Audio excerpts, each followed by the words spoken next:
All right, welcome to your second Algebra 1 class.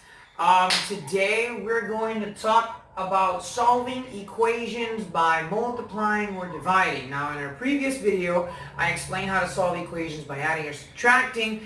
So you can go ahead and check that video if you need to review the concept. Today we're going to talk about solving equations by multiplying or dividing, and at the end of this video, you're going to go to your math sharpener and work on the exercises week 2, day 2.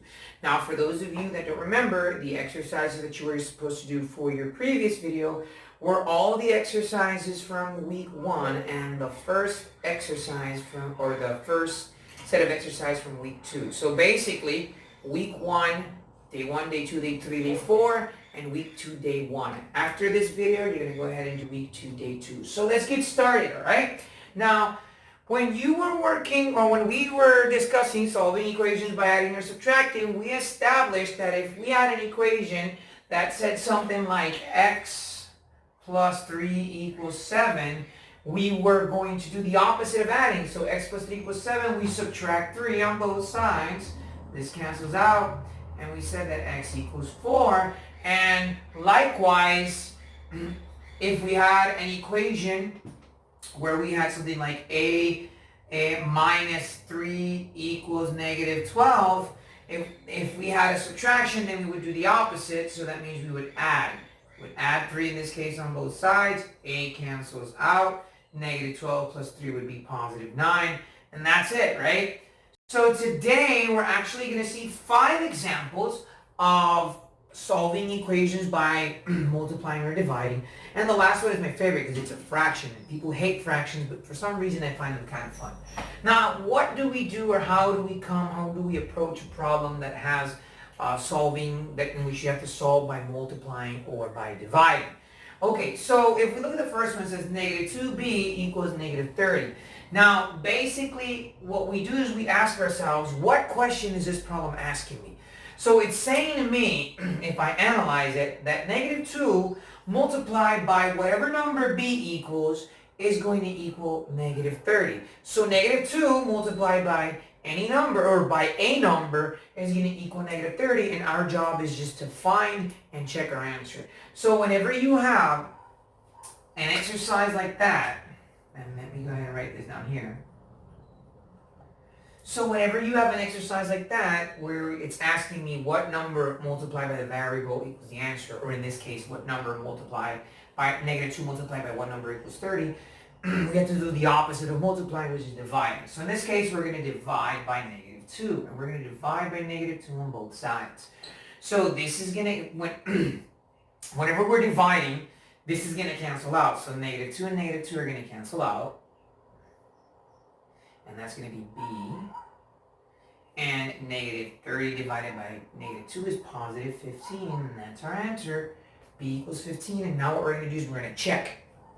So when we check our answer, we're simply going to substitute the value of the variable into the original problem. So if my original problem says negative 2 times b, or negative 2b equals negative 30, I'm going to change the b to a positive 15 because that's what I got. And negative 2 times 15 equals negative 30. And since we know that when we multiply a positive number times a negative number, my answer is negative. In this case, negative 2 times positive 15 is negative 30. Let me write that negative sign a little bit bigger.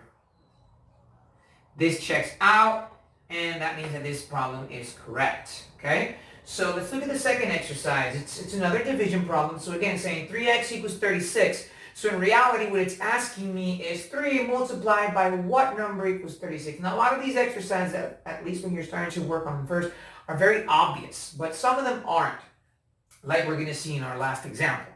So in order for us to find out 3 multiplied by what number equals 36, we have to do the opposite of multiplying, which is dividing. So in this case, we're going to divide by 3 on both sides, and this is going to cancel out, right? And 36 divided by 3 is 12, so we know that x equals 12. And what we're going to do now is check our answer to make sure that this is correct.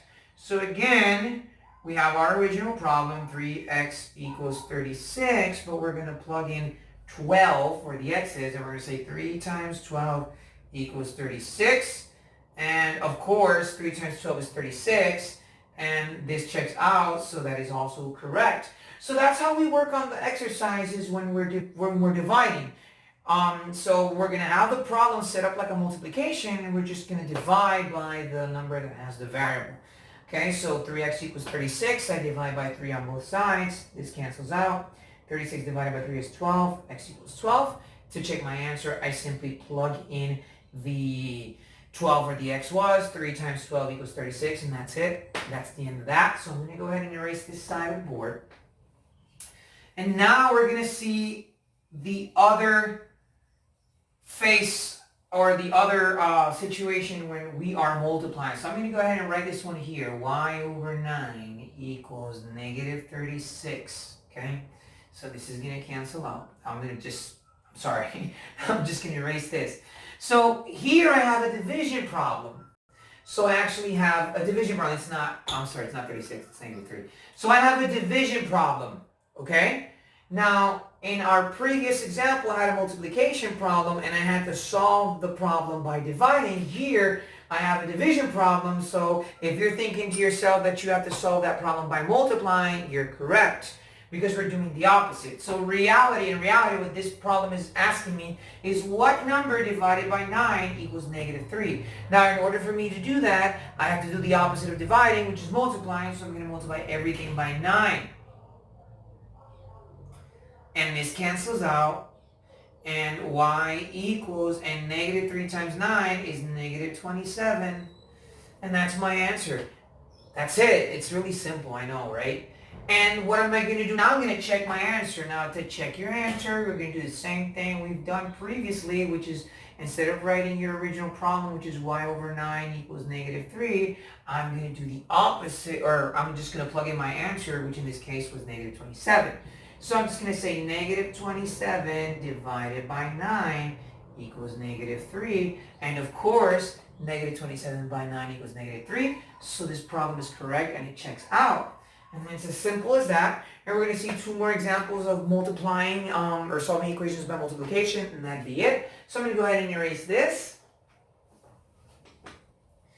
And I'm going to write example number 4 over here, and it says 5 equals g over negative 4. Okay, so I'm going to step out of camera for a minute just to make sure that everything is running smoothly with technology today, and it is. So let's go ahead and continue. So the same situation is true. It's just that now it's written in opposite directions.